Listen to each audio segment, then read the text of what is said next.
In this episode of Film Stock Reviews, I'm reviewing episode 5 of Tulsa King, titled Token Joe. Now, in this episode, Dwight Manfredi goes back to New York to attend his brother's funeral. There he meets up with Joanne and his relatives, and he sees his daughter Tina there. And of course, Tina wants nothing to do with her father. Instead of calling him Dad, she calls him Dwight, or, other than Dwight, she would probably call him Mr. Manfredi.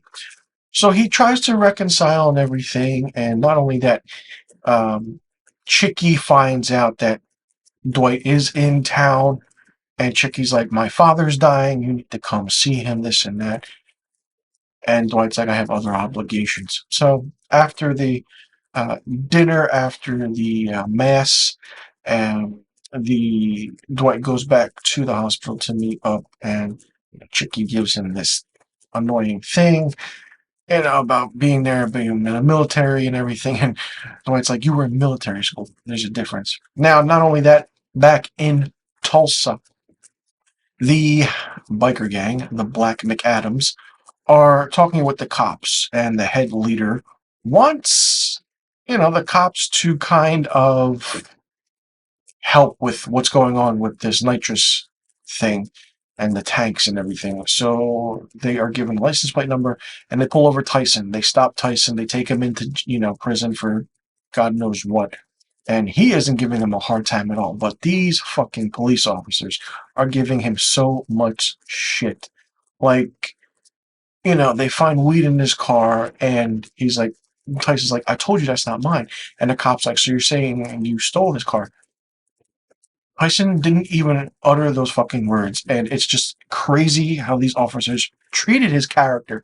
Other than that, he tells the cops the password to his phone. They unlock it and they try and get information, because the reason he does it is because he has to take a piss, and in order to take a piss, he does that.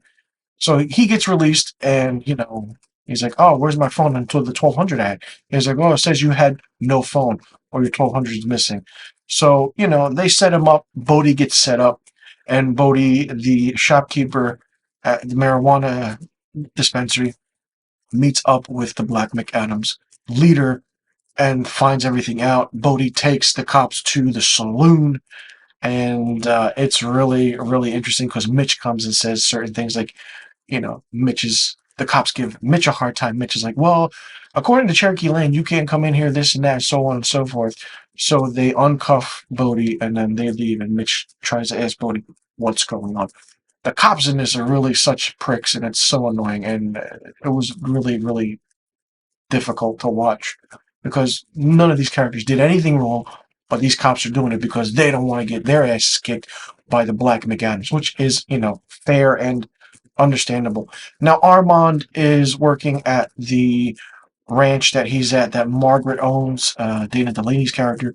He finds out from the coworker about something with the nitrous, and him knowing that him and Dwight and his pals were there at the festival, and they beat up the biker gang, and Armand looks on Google and everything about certain things, and the leader of the biker gang gets off on certain charges. It's whole thing is just really interesting and really digging a hole for itself, and it's going to be really different to see how everything plays out.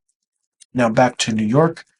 Uh, kind of Dwight, calls the phone to his brother's house and leaves a voicemail on the answering machine, and because he couldn't give his speech at the mass, Joanne told him not to do it and not to open up any can of worms. So Dwight understood that. So Dwight then goes to see his daughter Tina, and the whole episode and recollection of what's happening, what's going on. And then Tina says something that Nico did something to her, and she's like, "Yeah." And I found out that night why he's called the package. And Dwight's like, "What did he do?" And then his daughter's like, "Yeah, please tell me you don't want to." No, I won't do anything. So Nico, we don't know what Nico did, but according to Tina, he did something. And Dwight goes to the hospital to meet with his friend, and find out what's happening. God doesn't know. So he goes into where, Vince and Chicky are, along with Nico. And he beats the shit out of Nico, literally. And it's an ending that I didn't expect to happen. But holy shit, like, this is the way Stallone's character works, and you know it. And he really put his foot down on how everything happens in this episode. This episode, I believe, is about 32 minutes long. Take away the recap and the opening sequence. It's a really short episode, but this was a really well done, written episode. I absolutely loved it. It was annoying at times because of what the police officers, what they were doing to Tyson and then Bodie, and then trying to go into the saloon and think they can own this shit when Mitch actually stood his ground, which was great. And then the other aspect of Tina. Dwight is trying his hardest to reconnect with her, but she wants nothing to do with it. I'm curious to see if the father-daughter relationship is still there between Dwight and his daughter, and the whole aspect of what's going to happen now when he goes back to Tulsa and finds out everything that's going on, when he comes face to face with the biker leader of the Black McAdams.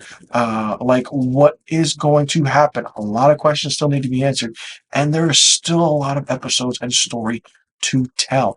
And it's going to be interesting to see what plays out, what happens, and it's just getting started. If you haven't watched this series yet, please do so. You will absolutely love it.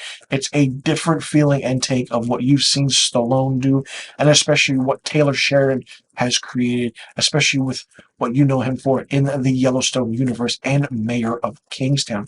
Tulsa King is up there as a really solid show, and you are missing out on it, and I mean that a lot.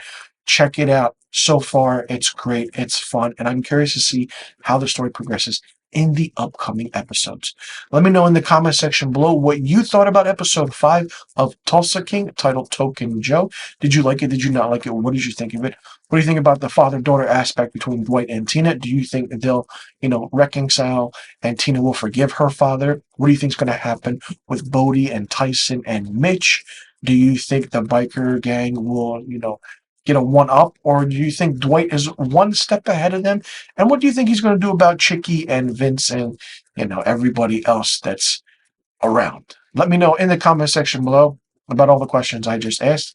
And I'll see you all in the next review video. And be sure you tune in next week for my episode 6 review of Tulsa King.